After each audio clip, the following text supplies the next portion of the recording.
مشتبہ خامنائی کا والد کے خون کا بدلہ ہر صورت لینے کا اعلان، کہا مجرموں کو اپنے انجام سے بچنے کا کوئی موقع نہیں ملے گا، مجرم پرامن موت کی خواہش اپنے ساتھ قبر میں لے جائیں گے۔ آیت اللہ خامنائی نے حسینی نقش قدم پر زندگی گزاری اور جام شہادت نوش کیا۔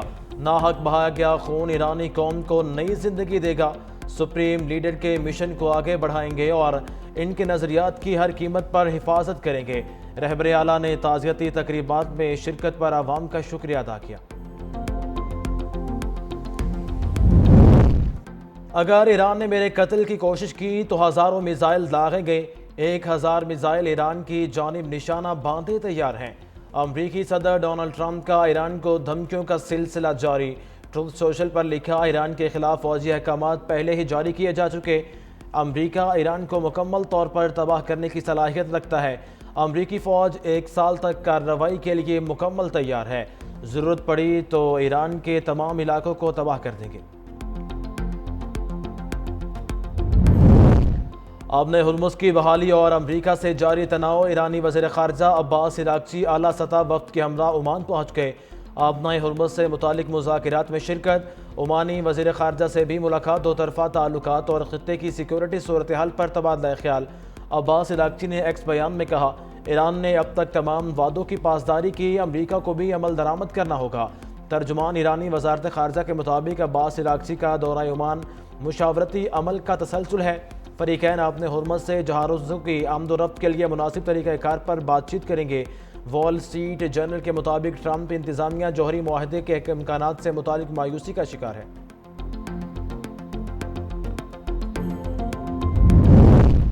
مشرق وسطی میں کشیدگی، پاکستان سعودی عرب کا اظہار تشویش، اسحاق ڈار اور سعودی وزیر خارجہ شہزادہ فیصل بن فرحان کا ٹیلی فونک رابطہ، دونوں رہنماؤں کا خطے کی تازہ صورتحال پر تبادلہ خیال۔ سعودی وزیر خارجہ نے جاری سفارتی کوششوں سے پاکستان کو آگاہ کیا، پاکستان کا تمام فریقین سے زیادہ تحمل کا مظاہرہ کرنے کا مطالبہ۔ اسحاق ڈار نے ثالثی کی کوششوں کے لیے وقت اور موقع فراہم کرنے پر زور دیا۔ پاکستان اور سعودی عرب کا قریبی رابطے برقرار رکھنے پر اتفاق، امریکی وزیر خارجہ مارکو روبیو کا بھی سعودی ہم منصب کو فون، دونوں فریقوں نے خطے کی موجودہ صورتحال کا جائزہ لیا، مشاورت اور مشترکہ رابطہ کاری کو جاری رکھنے کی اہمیت پر زور۔ ایران نے امریکہ سے مذاکرات جاری رکھنے کی درخواست نہیں کی، ایرانی وزارت خارجہ نے امریکی صدر کے دعوے کی تردید کر دی۔ ترجمان ایرانی وزارت خارجہ اسماعیل بقائی نے واضح کیا، ہم نے قطری ثالثوں کا دورہ ایران قبول کیا تھا، امریکہ سے مذاکرات کی کوئی درخواست نہیں کی۔ ایران کا دفاعی تیاریوں کو مکمل طور پر برقرار رکھنے کا اعلان، کہا مسلح افواج دشمن کی ہر نقل و حرکت پر مسلسل نظر رکھے ہوئے ہیں، سرحدوں، جزیروں اور ساحلی علاقوں کی کڑی نگرانی جاری ہے۔ ایرانی افواج ملک کی سلامتی اور خود مختاری کے تحفظ کے لیے ہر حساس مقام پر مکمل چوکنا اور ہر قسم کی صورتحال سے نمٹنے کے لیے ہمہ وقت تیار ہے۔ ایران کا امریکہ کے سامنے جھکنے سے صاف انکار، واضح کیا ملک ہر قسم کے خطرے سے نمٹنے اور مکمل دفاع کے لیے ہر وقت تیار ہے۔ ایرانی پارلیمنٹ کے اسپیکر محمد باقر کالیباف نے کہا، اگر امریکہ نے معاہدے سے انحراف کیا تو ایران بھرپور دفاع کرے گا۔ ایران جنگ کا خاتمہ چاہتا ہے لیکن کسی صورت ہتھیار نہیں ڈالے گا۔ سرنڈر تنازع کا حل نہیں بلکہ خطے میں مزید عدم استحکام کا باعث بنے گا۔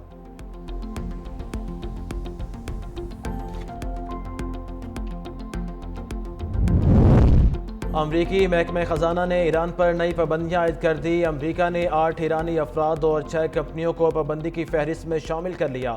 دبئی میں مقیم ایرانی بینکار کو ایران کے مالیاتی نیٹ ورک سے وابستگی پر پابندیوں کا سامنا، امریکی محکمہ خزانہ کے مطابق 3 ایرانی کرنسی ایکسچینج کمپنیوں کو بھی پابندیوں کا نشانہ بنایا گیا۔ ایرانی ایکسچینج کمپنیاں یورپ اور متحدہ عرب امارات میں ایران کے لیے مالی لین دین کرتی تھی۔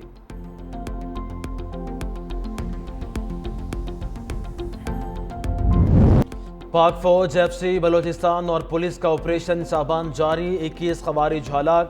سیکیورٹی ذرائع کے مطابق دشوار گزار پہاڑی علاقوں میں فضائی اور زمینی کارروائیاں جاری۔ آپریشن صابان میں ہلاک ہونے والوں کی مجموعی تعداد 64 اور 5 جولائی سے اب تک مختلف انٹیلیجنس بیسڈ آپریشنز میں مارے جانے والے دہشت گردوں کی تعداد 102 ہو گئی۔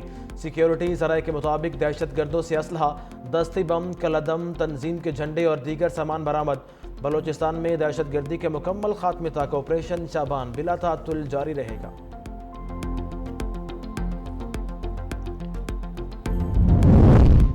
گلگت بلتستان کے سیاسی اور انتظامی امور اور گورنر کا تقرر۔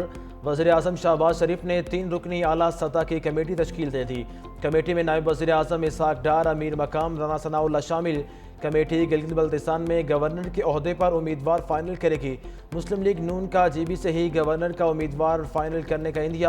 وزیر اعظم کی کمیٹی گورنر کے امیدواروں کا نام پارٹی قیادت کو بھجوائے گی۔ نون لیگ کے قائد نواز شریف کی پارٹی میں پرانی اور وفادار شخصیت کو آگے لانے کی ہدایت۔ پارٹی کے 3 بڑوں کی جلد بیٹھک ہوگی۔ وفاقی وزیر امیر مقام متحرک، وزیر امور کشمیر امیر مقام کے جی بی میں پارٹی کے رہنماؤں سے رابطے، جی بی کی ترقی، عوامی فلاح اور سیاسی ایجنڈے پر مشاورت۔ 5 ارب ڈالر لاگت سے بننے والا نیلم جہلم منصوبہ بندش کے بعد بڑے نقصانات کی زد میں آ گیا۔ نیلم جہلم ہائیڈرو پاور کمپنی کو 29 ارب 41 کروڑ روپے سے زائد کے خسارے کا انکشاف۔ آڈیٹر جنرل آف پاکستان کی نیلم جہلم ہائیڈرو پاور منصوبے سے متعلق خصوصی آڈٹ رپورٹ جاری۔ پاور ہاؤس بند ہونے سے 99 ارب 17 کروڑ روپے کا کاروباری نقصان ہو چکا۔ نیپرا سے ریفرنس ٹیرف کی منظوری نہ ملنے سے منصوبہ مالی مشکلات کا شکار۔ ہائیڈریس ٹنل منہدم ہونے کے بعد 1 مئی 2024 سے پاور ہاؤس مسلسل بند ہے۔ دونوں ٹنلز کی مرمت اور بحالی پر اضافی اخراجات نے مالی بوجھ مزید بڑھا دیا۔ اربوں روپے کی ٹیکس بے ضابطوں، کم وصولیوں اور داخلی کنٹرول کے سنگین نقائص کا انکشاف۔ ایف بی آر کے مالی سال 2024-25 کی آڈٹ رپورٹ کے مطابق 323 ارب روپے سے زائد کی ریکوری کی نشاندہی کی گئی۔ جنوری سے دسمبر 2025 کے دوران صرف 43 ارب روپے وصول کیے جا سکے۔ آڈٹ میں income tax, sales tax, federal excise duty اور کسٹمز میں کم از کم tax, super tax, sales tax اور کسٹم ڈیوٹی کی مد میں اربوں روپے کی کم وصولیوں اور بے ضابطوں کی نشاندہی بھی کی گئی۔ پاکستان اور امریکہ کے درمیان تجارتی تعلقات میں اہم پیش رفت۔ واشنگٹن میں 2 روزہ مذاکرات کے دوران باہمی تجارتی معاہدے کو جلد حتمی شکل دینے پر اتفاق۔ ترجمان دفتر خارجہ کے مطابق مذاکرات خوشگوار اور مثبت ماحول میں ہوئے۔ دونوں ممالک کا اختلافات کم کرنے اور باہمی ہم آہنگی بڑھانے پر اتفاق۔ سیکریٹری تجارت جواد پال نے مذاکرات کو تعمیری قرار دیتے ہوئے کہا، تجارتی معاہدے اور 2 طرفہ تجارت کے فروغ کے لیے نمایاں پیش رفت حاصل ہوئی ہے۔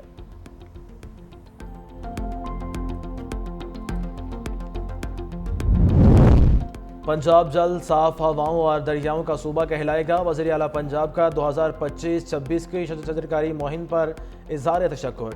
4 کروڑ درخت اور 41,000 ایکڑ سے زائد رقبے پر شجرکاری کی گئی۔ مریم نواز نے کہا، پنجاب کو سرسبز بنانے کا خواب تعبیر بن رہا ہے۔ صوبے بھر میں بنجر زمین سرسبز جنگلات میں تبدیل ہو چکی۔ پنجاب کی تاریخ میں ایسا سبز انقلاب پہلے نہیں آیا۔ شجرکاری نئی نسل کے لیے ہمارا تحفہ ہے۔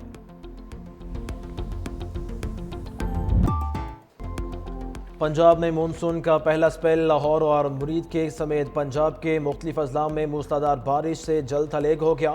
پہاڑی علاقوں میں لینڈ سلائڈنگ کے خدشات۔ اسلام آباد، خیبر پختونخوا، بالائی پنجاب، بلوچستان، کشمیر اور گلگت بلتستان میں آندھی اور بارش متوقع۔ محکمہ موسمیات کے مطابق پشاور، چترال، سوات، شانگلہ، بٹگرام، نیپڈ آباد، نوشہرہ، باجور اور خیبر میں بارش کا امکان۔ مری، گلیات، اٹک، چکوال، جہلم، صوب، شیرانی، کوہلو، بارکھان، ڈیرہ بگٹی اور خزدار میں بھی بارش متوقع ہے۔ سندھ کے بالائی اضلاع میں موسم شدید گرم رہنے کا امکان۔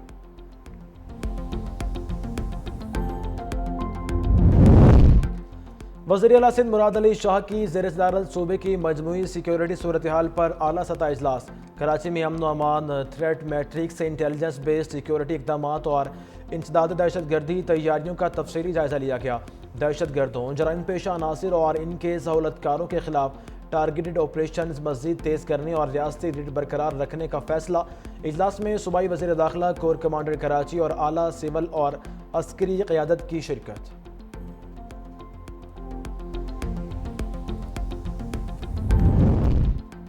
لبنان اور اسرائیل کے درمیان جنگ بندی پر عمل درآمد کی جانب اہم پیش رفت۔ امریکی فوجی وفد بیروت پہنچ گیا۔ فائنینشل ٹائمز کے مطابق آئندہ ہفتے روم میں ہونے والے تکنیکی مذاکرات میں اسرائیلی فوج کے مرحلہ وار انخلاء اور 26 جون کے فریم ورک معاہدے پر عمل درآمد کا جائزہ لیا جائے گا۔ امریکی محکمہ خارجہ نے کہا سینٹ کوم فریقین سے مسلسل رابطے میں ہے، معاہدہ عملی مرحلے میں داخل ہو چکا۔ اسرائیلی فوج کے پہلے مرحلہ وار انخلاء اور ابتدائی پائلٹ زون کے فعال ہونے کی توقع آئندہ چند روز میں ہے۔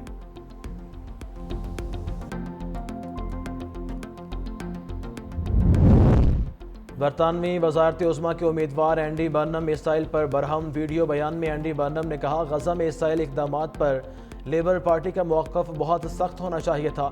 قیادت سنبھالی تو اسرائیل کے خلاف برطانیہ کا موقف مزید سخت ہوگا۔ اسرائیلی کابینہ کے شدت پسند وزراء پر پابندیاں عائد ہونی چاہیے۔ انہوں نے کہا غزہ سے متعلق لیبر پارٹی کے ابتدائی موقف پر معذرت کرتے ہوئے اسرائیلی یہودی بستیوں کے ساتھ تجارتی روابط ختم کرنے کا بھی مطالبہ کیا۔